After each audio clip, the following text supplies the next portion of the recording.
안녕하세요. 저는 귀한 늦둥이 딸을 둔 엄마입니다. 제 딸은요, 임신이 잘 안 되던 제가 거의 아이를 포기해 가던 끝에 얻게 된 소중한 자식이에요. 딱 나이 40 되는 해에 기적적으로 임신이 되어서 40살 끝 무렵 출산을 하였습니다. 딸은 출가 외인이라서 시집을 가버리면 이제 남의 집사람이 되는 거라고 하던데 저는 그런 말이 너무 싫었어요. 제 배 아파 낳은 자식을 마치 다른 집에 바치기 위해 낳은 것처럼 함부로 말하는 것 같아서였죠. 우리 딸은 어딜 가더라도 내 집사람이고 내 딸이라는 걸 저는 항상 딸에게 말을 해줘요. 솔직히 시집 자체를 안 가면 좋겠지만 만약 가게 된다면 부디 한 발자국 뒤에 돌아올 곳이 있다는 생각을 꼭 가졌으면 좋겠다고 생각했거든요. 이렇게 아꼈던 제 딸이 결혼을 한다면 제발 좋은 사람이랑 하길 바라기도 했어요. 그런데 제가 너무 우리 딸만 생각하느라 정작 제 자신과 남편을 돌아보지 못했던 거예요. 딸은 문제없이 잘만 커주었는데 부모인 저희가 많이 모자랐어요. 제게는 사위가 있었습니다.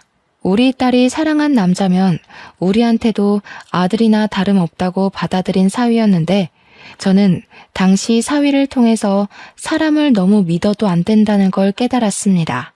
제가 우리 귀한 딸 옆에 들어앉은 도둑놈을 알아보지 못하고 아들아들 거렸던 게 아직도 후회가 돼요. 저희 부부 나이가 60 중반을 바라보고 있을 때 우리 딸이 결혼을 했거든요. 딸은 한참 꽃다운 나이였지만 부모인 저희는 할머니 할아버지 수준이라서 괜히 딸의 이미지를 실추시키는 꼴일까봐 걱정을 한 번씩 했습니다. 그런 마음은 딸이 태어났을 때부터 그랬어요. 늦은 나이라도 딸이라는 축복을 받을 수 있게 돼서 정말 기뻤지만 한편으로는 걱정도 되는 게 나이였습니다. 주위에서 애를 너무 늦게 가지면 나중에 아이가 부모님을 부끄러워한다는 말을 들었거든요. 남편은 다른 사람 말 같은 거 신경 쓰지 말라고 설령 우리 딸이 늙은 부모님을 창피한다면 이해해줘야 되는 거라고 다독여 주었어요. 저는 제가 상처받을까봐 겁이 나는 게 아니었어요.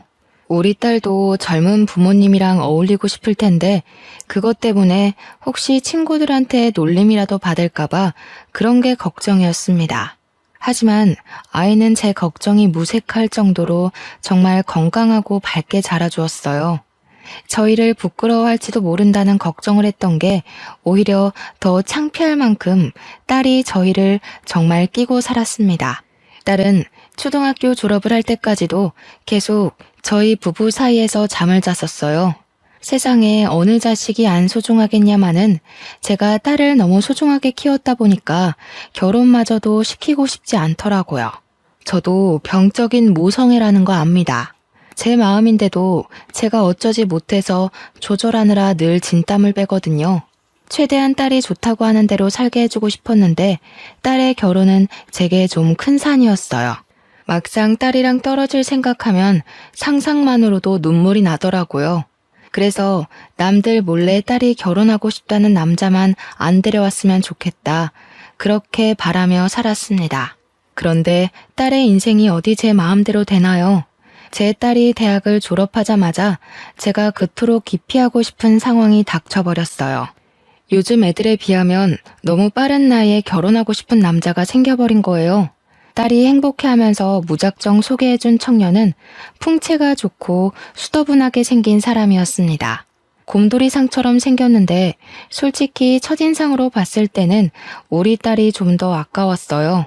남의 집 자식이고 딸은 내 자식이라서 그렇게 보는 것도 있지만 일단 우리 딸이 똑똑해서 학력이 좋거든요. 그런데 딸이 데려온 청년은 대학을 안 나왔대요. 20살이 되자마자 일터로 뛰어들어 먹고 살았답니다. 그 청년을 딱 처음 보자마자 느낀 점은 우리 딸보다 나은 것이 없었고 착실하게 사는 내 딸을 깨어낸 도둑놈이라는 것밖엔 없었습니다. 그럼에도 제 딸이 그 청년을 너무 많이 좋아하더라고요. 귀엽다나 뭐라나. 그래서 계속 집에 데려오는 걸 내버려두고 있었는데 신기하게도 딸이 귀엽다, 착하다 하도 칭찬을 해대니까 저까지 그렇게 보이기 시작하는 거 아니겠습니까? 그 청년한테서 첫 만남 때만으로는 알 수 없었던 장점들이 시간 갈수록 속속들이 나타나더라고요. 에이, 우리 장모님 또 혼자 무거운 거 들려고 하시네. 돌쇠 같은 사위 두고 왜 계속 잡일을 하려고 하세요? 가서 앉아 계시면 제가 장모님 있는 곳으로 대령해 드리겠습니다. 요즘 젊은 사람들은 늙은이들이랑 어울리기 귀찮고 할 일이 바빠서 남일에 간섭도 잘 안 한다고 알고 있어요.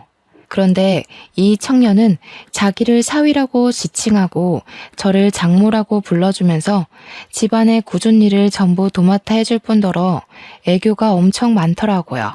우리 딸만으로도 웃을 일이 많은데 난생 처음으로 남의 자식 때문에 하하 웃어보기도 했습니다. 이처럼 제가 결혼을 허락했던 건 사위 성격이 너무너무 좋았기 때문이었어요. 사위의 다른 것이 전혀 안 보일 정도로 오로지 성격에만 매료가 되어버린 거죠. 그리고 이건 좀 나중에 들은 사실인데 사위가 우리 딸을 굶기지 않을 정도로 재력이 충분한 사람이더라고요. 가난한 사위라면 우리 딸이 같이 등골 빠지게 고생을 해야 되잖아요. 이왕 결혼하는 거 잘 사는 놈이랑 했으면 했는데 우리 사위가 딱 그 짝인 게 아니겠습니까? 그리고 무엇보다 제가 100점짜리 사위라고 생각했던 건 사위 사정을 들어보니 사위한테는 부모님이 안 계시는 것 같더라고요. 어릴 적 안 좋은 사고로 일찍 돌아가셨다고 했습니다. 그 사실이 너무 안타깝고 마음이 쓰였지만 다른 마음으로는 살짝 안심이 되었어요. 우리 딸이 시집살이로 고생하는 건 제가 절대 못 보거든요. 아마 사돈댁이 없어서 제가 사위를 더 따뜻한 마음으로 품지 않았나 싶습니다. 그리고 사위가 우리 남편한테 크게 점수를 따인 부분이 있는데요. 사위가 하는 일이 바로 골프장 사업이더라고요. 제 남편이 마침 골프광이라 부를 정도로 골프에 빠져 있는 사람입니다. 그런 상황에서 사위 사업장이 그렇다고 하니까 사위를 바라보는 남편 눈이 완전 빛이 나더라고요. 언제든지 말씀하세요, 장인어른. 제가 모시겠습니다. 제가 카운터에 장인어른 등록해 놓을게요. 장인어른 이제부터 공짜로 골프 치시는 거예요? 참, 이번에 장비도 바꿔보시는 게 어때요? 제가 이미 하나 마련해둬서 거절하시면 골프채가 주인 잃습니다. 엄마야, 세상에.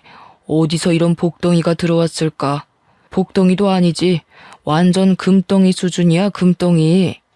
역시 우리 딸이 보는 눈까지 이 애비를 닮아서는 신랑감 하나 잘 골라왔다. 아직 결혼한 것도 아닌데 사위는 저희한테 이미 사위나 다름없는 사람이었어요. 저희 집을 드나드는 것도 제법 자연스러워졌고 2달 정도 지났을 때는 저희 집에서 저녁을 먹고 가곤 했어요. 저는 우리 딸이 시집살이 안 하게 된 것처럼 사위한테도 처가살이 따위 모르게 하고 싶어서 올 때마다 잘해줬습니다. 그렇게 제 딸 결혼식이 임박할 동안 우리는 벌써 한 식구가 되어 있었죠. 결혼식 당일 막상 사돈 자리가 텅 빈 걸 직접 보니까 괜히 제가 마음이 안 좋더라고요. 사위도 결혼식 때는 마음이 싱숭생숭할 텐데 사위 기분도 걱정이 되었고요.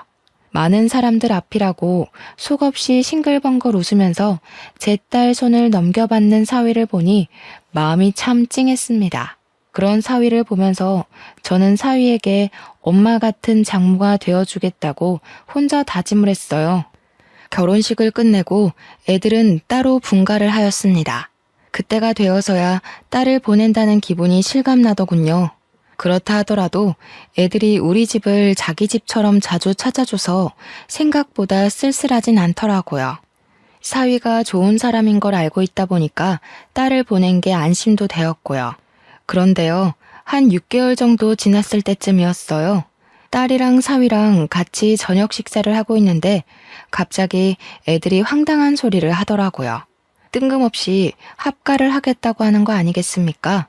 들어와서 사는 거야 방이 없는 것도 아니라서 저희는 상관이 없는데 너무 갑작스러운 제안이라 좀 당황스러웠어요. 당연히 저는 좋았죠. 우리야 딸을 매일 볼 수 있으니까요.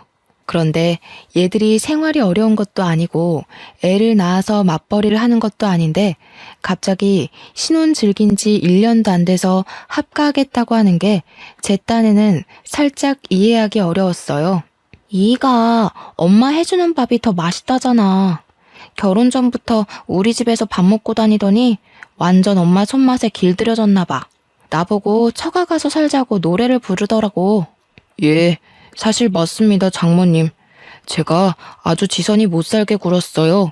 지선이가 해주는 밥도 맛있긴 한데 장모님만큼은 아니더라고요. 자기 전에 장모님 해주는 시원한 국물 먹고 자면 다음날 아침까지도 개운하던데 그걸 못 잊겠기에 처가 가서 살자고 제가 졸랐어요. 듣자 하니 합가 제안은 사위가 먼저 언급한 듯 했습니다. 그 사실도 제게는 의외였어요. 다른 집은 어떤지 몰라서 잘 모르겠는데 보통 사위가 이렇게 먼저 합가를 하자고 하기도 하나요? 그전까지는 그저 사위의 이런 서글서글함이 좋기만 했으나 합가하고 싶은 이유가 겨우 제 손맛 때문이라는 게 왠지 제 기분을 찝찝하게 만들었습니다. 제가 글로만 쓰다 보니까 다들 저의 감정 변화가 너무 갑작스러워서 이해하기 어려우실 거예요. 그냥 제 기준에선 애들의 합가 이유가 납득이 잘 안 되었기 때문이에요. 물론 제가 좀 예민한 것일 수도 있죠. 하지만 먼저 말씀드리자면 이런 저의 촉은 훗날 어떤 불길을 암시하는 느낌이었다는 겁니다. 일단 저는 합가를 허락했어요. 딸 보낸 공허함은 다시 채워져서 좋으니 찝찝한 기분이 들더라도 좋은 게 좋은 거라고 생각하며 당장은 쉽게 흘러넘겼습니다.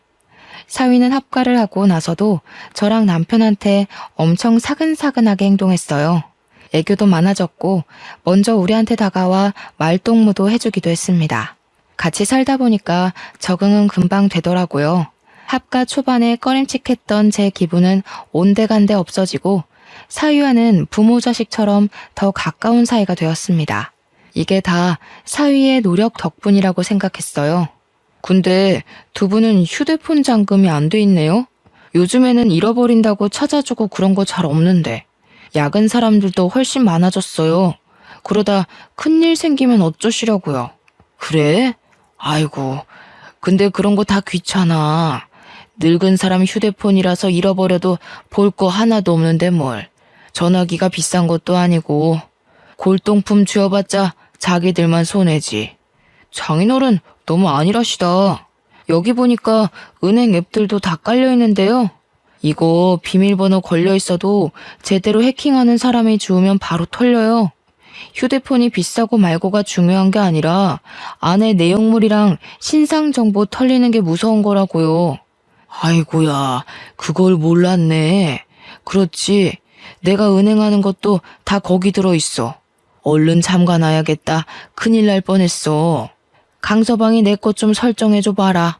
사위는 저랑 제 남편의 폰을 만지작거리면서 적당히 어렵지 않은 비밀번호로 휴대폰을 잠가주었습니다. 저도 남편처럼 휴대폰에 은행 앱이 깔려 있어서 남편과 똑같이 식겁했었어요. 사위 말을 듣고 그때라도 잠금해야 할 이유를 알게 되어 안심했습니다. 그리고 남편은 사위가 휴대폰을 만지는 김에 컬러링이랑 벨소리 좀 바꿔달라 부탁했고 사위는 제가 일어나 다른 일을 보는 동안에도 한참이나 남편의 휴대폰을 들고 있었습니다. 그런데 그 이후로 제가 좀 불편하게 느낀 게 하나 있었는데요. 남편이 휴대폰에 관해 모르는 걸 먼저 묻는 경우는 뭐 그럴 수 있다고 쳐도 화장실 가고 없는 남편의 폰을 허락 없이 만지면서 이것저것 살피는 사위 행동이 좀 그렇더라고요. 제가 더 거슬렸던 건 그런 행동이 한두 날이 아니었다는 겁니다. 왜 허락도 없이 남의 휴대폰을 거의 매일 만지는 거죠? 좀 이상하지 않습니까? 사위는 제 폰이랑 남편 폰이 덩그러니 놀고만 있으면 우리 걸 가져가서 한참을 만지작거렸습니다. 한 번은 집안일 하다가도 그게 너무 신경 쓰여서 뭘 그렇게 보냐고 물은 적이 있었어요. 사위 말로는 우리 휴대폰에 좋고 편한 설정 많은데 우리가 그걸 잘 이용 못하는 것 같아서 최대한 깔아준다고 살피는 거라 했습니다. 아니면 갤러리를 구경한다고 둘러대기도 했고요. 그땐 제가 휴대폰에 대해 뭘 모르니까 마음이 좀 개운하지 않더라도 그러려니 했습니다. 우리 사위가 남도 아니고 저희 휴대폰을 훔쳐가는 것도 아니지 않습니까? 제가 괜히 예민해서 한 번씩 이상한 경계심이 올라오는 거라고만 치부하고 또 찝찝함을 넘겨버렸어요. 그런데 한날 남편이 사위 따라 사위 골프장에서 골프를 치고 같이 귀가를 했는데요. 이번에는 아예 사위가 남편 폰을 들고서 들어오더라고요. 그 옆에서 남편은 표정이 어두워 있었는데 분위기가 심상치 않아 보여서 무슨 일이냐고 물었었습니다. 아니 글쎄 내 폰이 해킹당한 것 같아. 강서방이 급하게 봐주고 있긴 한데 어디 돈 빠져나간 건 아닌지 모르겠어. 뭐? 어쩌다가? 해킹 그거 무서운 거 아니야? 아이고야 이거 큰일이다. 당신 적금 목돈도 다 전화기 안에 있잖아. 그래서 창고는 들렸어? 가서 돈 안 빠져나가게 통장이라도 정지시켜야지. 해킹이란 것은 제게 무척 낯설기도 했고 엄청 나쁘고 위험한 거라고 딱 그 정도만 알고 있어서 당시에는 정말 큰일이 난 줄 알았습니다. 아직 무슨 일이 났다고 사위가 말해주지도 않았는데 이미 남편 통장에 있는 생돈이 모두 날아가 버린 줄 알았죠. 제가 남편보다 더 심장이 벌렁거려서 딸이랑 같이 준비하던 식사도 놓고서 사위 옆에 붙어 있었어요. 지레 겁을 먹은 저와 남편과 달리 사위 표정과 목소리는 평온하기만 했는데요. 사위가 계좌 정지시킬 필요까진 없을 것 같다고 해서 우선 한숨 덜고는 있었습니다. 그러면서 사위는 남편한테 이것저것 눌러달라며 휴대폰을 근근히 내밀었고 생년월일, 주소, 주민번호 등 인적 사항을 물어봤습니다. 남편은 아무런 의심 없이 술술 불었고요. 방에서 민증까지 찾아와 사위에게 날름 주었어요. 남편도 일이 어떻게 돌아가는지 보기라도 하려고 돋보기를 끼고서 사위 하는 걸 유심히 지켜봤는데요. 나는 보더라도 아무것도 모르겠네. 일단 큰 문제는 넘긴 거 맞다니까 마음이 놓인다. 그래도 집에 똑똑한 강서방이 있어서 이런 것도 바로바로 해결되고 우리가 사위를 참 잘 뒀어. 여보, 우리 저번에 전복 산 거 있지? 그거 좀 손질해서 강서방 좀 먹입시다. 남편이 속 좋게도 심각한 와중에 허허 웃길래 제가 남편 등짝을 탁 때리며 어디 정신 빼놓고 있다가 해킹 당할 뻔한 위험까지 경냐면서 나무랐어요. 뒤늦게 남편한테 쓴소리 좀 할 수 있었던 건 사위 덕분에 그나마 불안을 내려놓은 후였기 때문이에요. 저와 남편이 투닥거리는 사이에 사위는 뭔가를 끝냈는지 남편에게 폰을 돌려줬는데요. 완벽하게 처리가 잘 된 줄 알았더니 사위가 뒤이어 하는 말에 우리는 다시 불안감을 떠안아야 했습니다.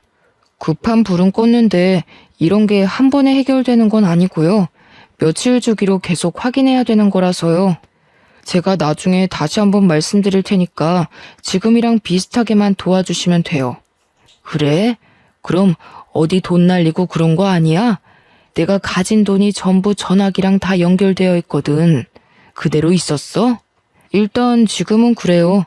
통장 같은 데는 전혀 문제가 없었고 대신 해킹 바이러스가 다른 방향으로 안에서 돌고 있을 수 있거든요. 갑자기 전화가 먹통이 될 수도 있고 문자나 인터넷 들어갔다가 해킹에 노출될 수도 있고요. 우선 장인어른이 이미 한 번 노출됐기 때문에 완벽히 안심하긴 일러요. 그 소리를 듣고 저는 다시 남편의 등짝을 팼습니다. 제 개인적인 적금은 제게 있지만 저희 현금 재산도 그렇고 공동명의 재산도 그렇고 대부분의 재산이 남편 손에 있었거든요. 남편도 겁에 질리긴 했는지 저한테 맞으면서도 사색이 되어 반응을 보이지 못했습니다. 사위는 난리가 난 저희더러 괜찮을 거라고 자기만 믿으라고 달래주었어요. 그 뒤로 사위는 남편보다 더 남편 폰을 많이 들고 있게 되었습니다. 한 번은 제가 우연찮게 사위하는 걸 본 적이 있었는데 사위가 아무렇지 않게 남편의 은행 앱에 접속해서 비밀번호를 치고 있더라고요. 사위가 가족이긴 하지만 솔직히 순간적으로 심장이 쿵 떨어지는 느낌을 받았어요. 어쨌든 피 한 방울 안 섞인 남이 우리 남편 통장을 아무렇지 않게 들락날락하니까 제가 다 당황스럽더라고요. 사위한테는 차마 묻지 못했고 남편한테 가서 사위가 왜 당신 은행 비밀번호를 알고 있냐고 다급하게 물어봤더니 남편 하는 말이 사위가 자기한테 일일이 찾아다니면서 비밀번호 눌러달라 하기 번거로우니까 그냥 번호를 알려달라고 했다더라고요. 그래서 외우고 있는 거래요. 그것까진 제가 몰랐던 사실입니다. 저희 딸도 남편 통장 비밀번호 모르거든요. 그런데 사위가 알고 있다는 게 좀 해킹 문제 때문에 어쩔 수 없다고 하지만 엄연히 재산 공개나 다름없는 거라서 조금 당황스럽고 불편했습니다. 어쨌든 사위 부탁대로 남편은 몇 번이나 사위를 도와 폰을 맡겼어요. 그 일이 오죽 지속이 되었으면 아직도 해킹 문제가 남았냐며 딸까지도 의아해하더라고요. 하지만 사위는 그저 진지하고 꼼꼼하고 심각하기만 해서 아무도 건드릴 수가 없었습니다. 그러다 남편 일이 제대로 해결되기도 전에 제 심장이 한 번 더 바닥을 친 적이 있었는데요. 여느 때처럼 평범한 날에 저한테 문자 하나가 도착했었습니다. 파란색 글씨가 반짝반짝한 게 뭘 누르게 되어 있어서 그걸 생각 없이 눌렀거든요. 그런데 언제 나타났는지 갑자기 뒤에서 튀어나온 사위가 제 폰을 뺏으면서 막 열을 내며 침을 튀기는 겁니다. 장모님, 그런 거 함부로 누르시면 안 돼요. 아, 망했다. 장모님 폰까지 털린 것 같은데. 이런 게 제일 흔하게 해킹당하는 방법이라고요. 이거 빨리 알아봐야겠는데요? 뭐? 아유, 그럼 어쩌나? 어떻게 좀 해봐. 나는 그냥 뭘 눌러야 하는 건가 싶어서 생전 그런 게 안 오더니 왜 갑자기 그런 게 날라오고 난리래? 너네 장인어른 문제 때문에 혹시 나한테까지 날라오고 그럴 수 있는 거야? 그건 더 알아봐야 돼요. 아마 그랬을 수도 있고요. 아니면 요즘 이런 수법은 흔해서 막 뿌리는 방법이거든요. 잘 아는 사람들은 이미 의심부터 해서 웬만하면 안 누르는데 장모님은 모르셨으니까 어쩔 수 없죠. 남편을 나무랐던 게 고작 한 달 전일 때였는데 그걸 한심하게 봤던 제가 똑같은 짓거리를 저질러버린 셈이라 무척 당황스러웠습니다. 또 남편일 때보다 훨씬 큰 두려움도 다가왔죠. 제가 남편보다는 돈을 적게 안고 있는 편이었지만 저 또한 적은 돈은 아니었거든요. 그 돈이 다 날아갈까봐 그저 사위를 믿고 사위가 시키는 대로 다 해주었어요. 당연히 저도 민증까지 가져와서 사위한테 고스란히 바쳤죠. 남편 입장이 되어보니까 남편처럼 속수무책으로 사위한테 모든 걸 대령할 수밖에 없더라고요. 잘 알지도 못하는 해킹이란 구덩이에 빠지니까 제게 동아줄을 던져주는 사위의 도움만이 살 길이라 생각이 들었습니다. 그게 썩은 동아줄인지 가시 박힌 동아줄인지 그런 것도 판가름할 정신이 없이요. 남편이 폰에 대해 잘 모르는 만큼 저도 기계는 전혀 다룰 줄 몰라서 사위가 제게 폰을 보여줄 때만 들여다보곤 했습니다. 제 것도 남편 것처럼 며칠이 걸렸어요. 저는 남편처럼 밖을 쏘다니는 사람이 아니기 때문에 집에만 있었는데 그래서 사위도 제 곁에서만 폰을 만졌습니다. 어떤 날엔 한참 사위 맞은편에서 자리를 지키고 앉아 있는데 때마침 세탁기가 다 된 소리가 났어요. 그 바람에 잠깐 자리에서 일어났다가 일어난 김에 사위가 누르고 있는 화면을 보게 되었습니다. 무슨 비대면 실명 인증 절차? 이해하긴 어렵지만 의문스러운 문구가 적혀 있는 겁니다. 역시 옛날 사람인 제가 빠르게 알아차리기엔 어려운 용어라서 그대로 세탁실에 갔고 잠깐만 있다가 다시 사위가 있는 곳으로 돌아왔습니다. 그러면서 또 사위가 뭘 하고 있나 화면을 슬쩍 보았죠. 이젠 화면에 모바일 신용대출 신청서라 적힌 글자가 있더라고요. 대출 신청서? 그 정도는 저도 알아들을 수 있는 말이었습니다. 대출한다는 거잖아요. 그런데 대출이랑 해킹은 관련이 없지 않습니까? 사위가 손가락을 빠르게도 놀리면서 열심히 제 신상 정보를 신청서에다 적어 내려가는 중이었어요. 거기다 대고 제가 뭐 하는 거냐고 대놓고 물어봤죠. 그랬더니 사위는 제가 뒤에 온 줄 몰랐던 건지 제 목소리에 비명을 지르며 휴대폰을 놓쳤습니다. 제가 그걸 주우려고 하자 사위가 그 퉁퉁한 체격으로 아주 잽싸게 주워서 멀찍이 도망가 버렸어요.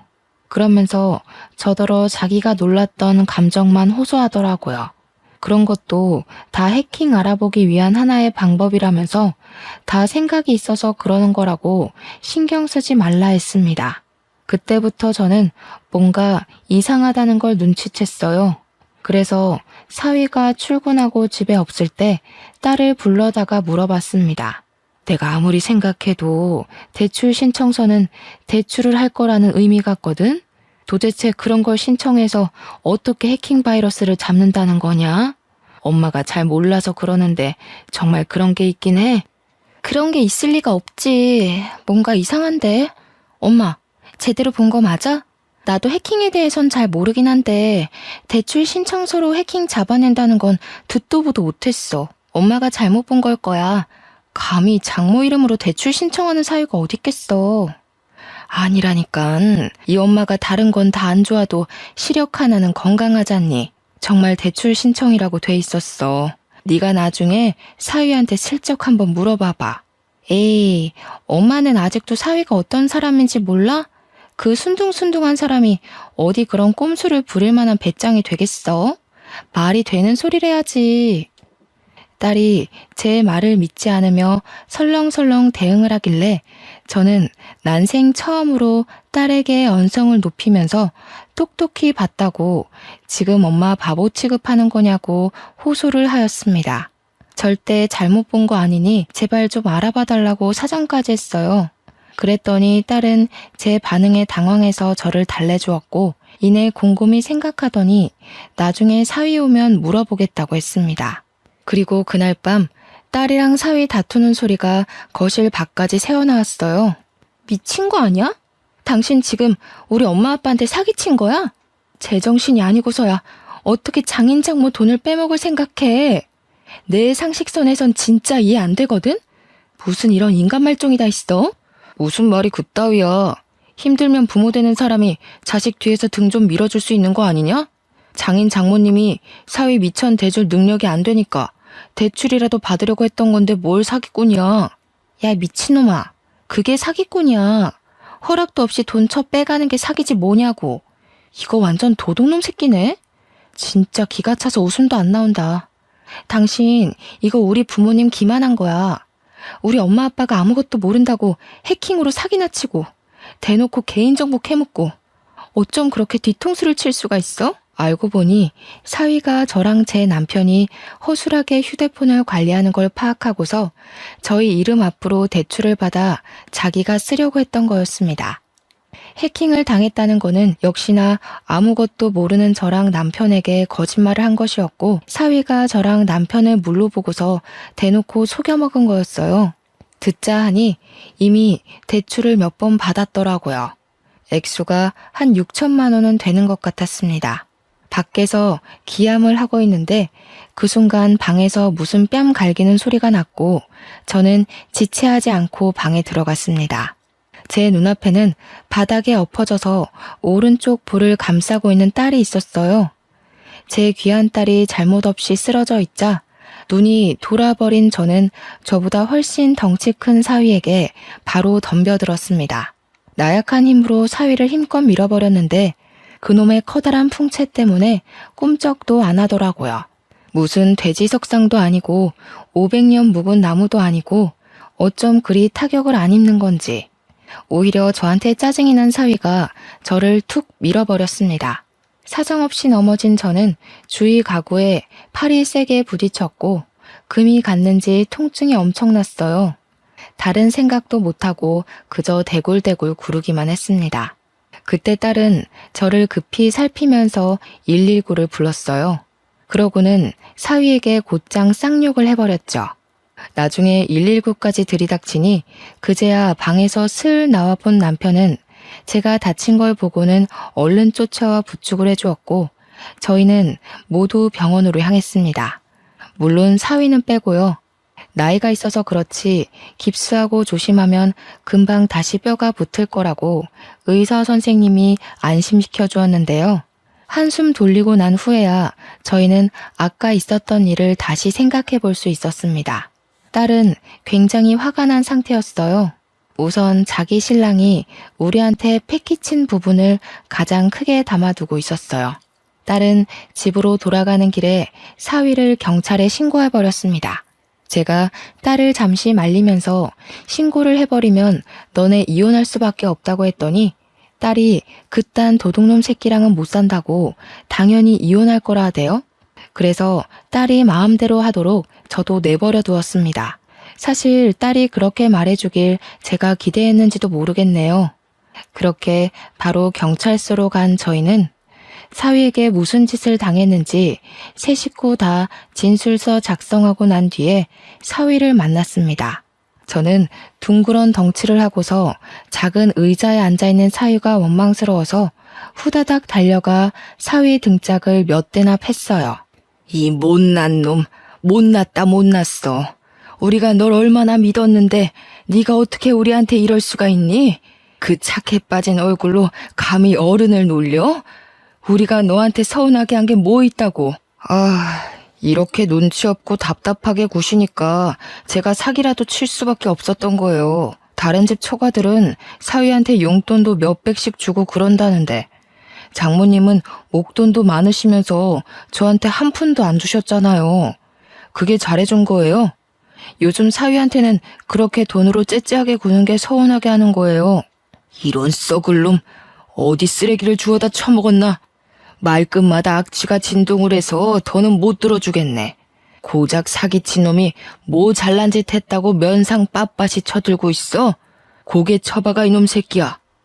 저도 저지만 남편이 사위를 정말 많이 좋아했는데 그래서 사위에 대한 배신감이 더 심한 듯 했습니다. 남편이 눈에 불을 켜고 사위의 머리통을 후려치며 형사님 책상에다가 처박아 버리더라고요. 평소 골프하느라 팔 근육이 죽지 않고 단련이 되어 있었는데 제가 덤비면 꼼짝도 안 했던 사위가 남편 손짓 한 방에 힘도 못 쓰고 머리를 박았습니다. 심지어 남편은 아무리 생각해도 분이 안 풀린다면서 한 대로 모자라 두세 대는 더 뒤통수를 후려 갈겼습니다. 그러자 처맞고 있던 사위가 짜증을 팍 내면서 벌떡 일어났는데 남편은 사위의 커다란 덩치에 놀라지 않고 바로 발등을 콱 밟으면서 반대다리 정강이까지 차버렸어요. 그렇게 노려보면 어쩔 건데? 이 지옥불에 떨어질 놈 같으니라고. 부모 없다길래 불쌍해서 신경 좀 써줬더니만 아주 우리를 봉으로 보고 있어? 그 머리로 뒷일까지 생각 안 한 거 보니 그냥 똥멍청이가 따로 없구나. 경찰 선생님들 말 들어보니까 자네가 친히 남겨준 내역들이 다 증거가 된다더라. 무슨 말인지 알아? 네가 네 발목 잡은 거라고 이 개놈 자식아. 남편이 말하는 내내 계속 사위를 들고 찾는데도 경찰서에선 말리는 사람이 없었습니다. 경찰들도 제 남편 입장에 서 있었던 거예요. 그 시간이 늦은 밤이라서 보는 눈이 적을 때였기에 경찰들이 눈을 감아준 게 아닌가 싶습니다. 그래서 저랑 딸이 그만 더러운 곳에 손 떼라고 말려줘서 남편이 겨우 참은 거였어요. 남편한테 처맞느라 소리도 제대로 못 내던 사위는 갑자기 일어나서 우리 남편을 폭행죄로 고소하겠다고 연병을 부리기 시작했는데요. 그러니 이번에는 우리 딸이 들고 있던 휴대폰 껍데기로 싸다고를 때렸고 그 젤리 같은 껍데기가 사위의 찰진 살을 몇 대나 더 내리쳤습니다. 나도 당신 쳤으니까 어디 나까지 고소해봐. 누가 이기나 제대로 따져보자고. 무식하게 덩치만 커가지고 귀엽다 해주니까 자기가 남들 눈에도 귀여워 보이는 줄 아나 봐? 콩깍지 씬 내 눈에만 그랬던 거지. 솔직히 나도 너 처음 봤을 때 냄새나게 생겨서 별로였어. 고작 봐줄 게 성격 하나였는데 그게 망가지니까 사람 정말 구려지네. 이것들이 다들 정신 나갔나? 이런 식으로 나오면 나도 온갖 인맥 다 끌어다가 당신들 깜빵 보낼 거야. 깜빵 보내는 거 솔직히 다 인맥발인 거 알지? 나한테 이따위로 군 거 나중에 피눈물 흘리면서 질질 짜고 싶지 않으면 당장 무릎 꿇고 사과해. 특히 니년부터 대가리 쳐 숙여. 하염없이 자그마한 저희들이 설치는 건 경찰이 눈을 감아줬는데 사위가 우리 딸에게 손을 들자 앞에 있던 형사가 벌떡 일어나서 사위 뒷덜미를 잡아 앉히더라고요. 경찰이 사위한테 닥치고 앉으라 하면서 사기친 게 뭐 자랑이라고 고소고소거리냐고 딱딱한 파일로 사위의 머리통을 몇 번이나 내리쳤습니다. 참, 그리고 이건 조사 과정에서 알게 된 건데요. 사위 부모님이 돌아가신 게 단순 사고인 줄만 알았더니 그게 아니더라고요. 두 분 다 극단적인 선택을 한 거였고 또 사돈 형제들 집안에는 감옥에 갔다 온 범죄자도 있다고 했습니다. 그건 사위가 숨겼던지라 딸도 전혀 몰랐던 사실이라고 합니다. 올바르지 않은 집안에서 자란 사위가 정상적이고 바르게 크는 건 좀 어려웠겠네요. 그러니 지금도 남의 등 처먹는 짓 하면서 살고 있는 거겠죠. 심지어 사위 건 줄 알았던 사위 골프장 있지 않습니까? 그것도 다 사기친 거였더라고요. 사실은 사위께 아니라 사위랑 같이 사람들 등 처먹는 짓 하는 양아치 동네 형이라 하대요. 저희한테 써먹은 수법처럼 나이 많은 사람들이 잘 모르는 휴대폰을 가지고 청산유수 말솜씨를 부려 등 처먹고 돈 모아서 골프장을 유지하는 것 같았습니다. 우리 딸은 조사하면 할수록 사위가 자기한테 의도적으로 접근해서 일부러 성격 좋은 척 연기를 했던 거란 걸 알게 되었어요. 그러니 딸이 이거 완전 사기 결혼 아니냐고 머리 끝까지 화가 나서 사위를 한 대 더 쳤고 바로 사위에게 이혼소송 및 사기죄로 고발을 해버렸습니다. 당연히 사위가 저희 몰래 빼간 돈 6천만 원도 정당하게 청구 요청에 받아낼 수 있었어요. 사위 때문에 다친 팔도 진단서만 제출하면 그에 대한 벌금을 물 수 있다고도 했습니다. 순식간에 모든 걸 잃게 된 사위는 뭔가 잘못 돌아간다는 걸 느낀 건지 그제야 저희 앞에 무릎을 꿇으며 급하게 사정하기 시작했습니다. 잠깐만요. 진정 좀들 하세요. 집안 문제를 왜 이렇게까지 끌고 가는데 우리끼리 대화로 잘 풀 수 있는 거잖아요. 6천만 원 그거 돌려드릴게요. 골프장이 제게 아니긴 해도 6천만 원은 빼내올 수 있어요. 그러니까 우리 서로 소송까진 가지 맙시다. 그래도 살아온 정이 있잖아요. 장인어른, 장모님, 저 아들 같다고 좋아해 주셨잖아요. 세상에 어떤 부모가 아들을 고소해. 아들 같은 소리 하네. 네가 내 딸 옆에 있을 수 있을 때나 아들이지. 내 딸이 너를 버린 이상 넌 그저 똥덩어리 수준밖에 안 돼. 그저 지 목숨 건사하려고 무릎 꿇고 사정하는 것도 보기 역겨워 죽겠다. 그동안 네 목구멍으로 쳐넣은 우리 집 쌀이 다 아까워. 진짜 너무하시네요. 저 부모 없다고 더 이렇게 막대하시는 거죠? 이거 사람 2번 죽이는 거예요. 부모님한테 버림받았을 때 느낀 트라우마가 2분 때문에 다시 살아날 지경이라고요. 이게 사람으로서 할 짓이에요? 시끄럽다 이놈아. 지 부모까지 욕보이게 하는 썩을 놈 같으니라고. 이 와중에도 그저 사기칠 생각밖에 안 하네. 살아보겠다고 어떻게 죽은 네 부모까지 이용해서 나불거려? 그래봤자 하늘이 알고 땅이 알아. 부모 없이 컸으면 더 정신 똑바로 차리고 살았어야지. 그러니까 너는 고작 사기꾼 나부랭이밖에 안 될 운명이었던 거다. 반성 같지도 않은 반성을 해놓고서 사위는 자기가 뭐 대단한 회유라도 보여주는 줄 아나 봅니다. 반성을 해줘도 난리냐고 다시 얼굴색이 돌변해서는 벌떡 일어나 저한테 따졌어요. 역정을 내면서 손찌검을 행사하려고 하길래 이제 그만 경찰한테 연행되고 말았습니다. 그대로 유치장에 수감이 되면서 저희한테 합의받을 기회마저 스스로 들고 차버린 거죠.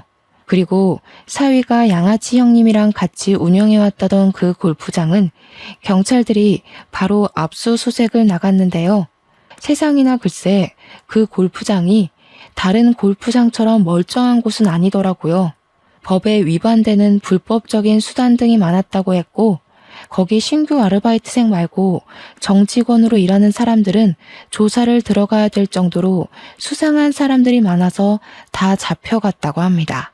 당연히 골프장은 잠정적으로 운영 정지시켰고요. 무슨 깡패들 현금 세탁하는 곳으로 이용되고 있다고 했었나? 저는 경찰한테 자세히 전해 들어도 뭐 아는 게 없으니 그저 사위가 아주 못된 놈이었다는 것만 기억하고 있어요. 사위 포함해서 몇몇 우두머리들은 징역을 살게 되었다고도 들었습니다. 살면서 깡패를 만나게 되는 일도 드문데 깡패 같은 놈이 우리 사위로 왔다 갔으니 어디 쪽팔려서 이런 얘기를 할 수나 있을지 모르겠네요. 아무리 우리가 늙어서 세상 물정 잘 모른다고 하지만 우리 같은 노인네들도 한 시대에서 청춘을 보내온 사람들입니다. 우리가 젊었을 그 당시에도 마찬가지로 그때의 노인네들은 아무것도 몰랐어요. 그렇다고 사위처럼 젊은 나이 믿고 노인네들한테 사기치는 짓은 안 했다는 거예요. 사기는 그냥 사기일 뿐이에요. 어떤 변명이 붙어도 그건 말 그대로 변명일 뿐이라고 생각합니다. 사기치는데 젊고 늙고가 어딨겠습니까? 젊으면 한 번쯤 사기쳐 볼 수도 있고 늙으면 한 번쯤 사기당해 볼 수도 있고 이런 건 말이 안 되죠. 똑같은 인간인데 같은 땅덩어리에서 같은 목숨을 갖고 사는 사람이 그러면 안 되는 겁니다. 도대체 어떤 마음으로 살아야 사위처럼 결혼까지 해서 돈을 빼올 생각을 하는지 그건 아직도 이해하기 어렵고 잘 모르겠네요. 어쨌든 제 딸은 다행히도 이혼을 했다고 해서 그리 큰 타격을 받은 건 아니지 싶었어요. 친구들이랑 통화하면서 매일 밤 사위 욕을 하는 걸 들었거든요. 만약 재기할 수 없을 만큼 큰 상실감을 얻고 무너졌다면 훗날 이런 이혼 사실이 딸 인생의 트라우마로 남을 만큼 큰일이었다면 저렇게 다른 사람에게 쉽게 얘기하진 않지 않았을까 조심스레 생각해봅니다. 가끔씩 딸이 저랑 남편한테도 사위 욕을 하면서 정신 빠진 놈 데려와서 미안하다고 사과를 해줍니다. 이제는 만약 결혼 상대가 또 생긴다면 부부되는 기념으로 서로 같이 경찰서에서 명확하게 신원조회나 범죄 조회를 하고 난 뒤에야 결혼하겠다고까지 했어요. 우리 딸이 씩씩하게 마음을 정리한 것 같아서 저와 남편은 많이 안심했습니다. 당분간 딸은 자기 삶에 집중하고 싶다면서 소개팅이 들어오면 한 3년은 거절할 거래요. 그러면서 하는 말이 사실 결혼을 해보니까 좀 피곤하고 재미없더라면서 다시 솔로가 된 기분을 실컷 만끽하고 싶다네요. 저희야 뭐 딸의 의사를 존중해주니까 그저 딸이 웃을 수 있다는 것만으로도 더 바랄 게 없습니다. 그런데 한편으로는 정말 괜찮은 사위가 있다면 진짜 내 식구 잘 살아볼 수 있었을 텐데 하는 아쉬움은 있어요. 그 사기꾼이 아쉽다는 게 아니라 그냥 사위의 존재가 있더라도 딸이 저희에게서 멀어지는 게 아니란 걸 느껴서 그런지 북적거렸던 분위기가 한 번씩 그립긴 하더라고요. 그렇다고 딸이 섣부르게 사윗감을 데려오는 건 또 안 바라네요. 참 욕심도 많죠? 어쨌거나 여러분들도 늘 스스로를 위해 너무 풀어지지 마시고 한 번씩 주의를 경계해보는 것도 나쁘지 않을 것 같아요. 이 사기꾼들도 만만한 사람한테 잘 들러붙더라고요. 우리 서로 조심해서 나쁠 것 없지 않습니까? 그럼 항상 좋은 일만 있으시고 몸 건강하시길 바라면서 저는 이만 쓰도록 하겠습니다. 감사합니다.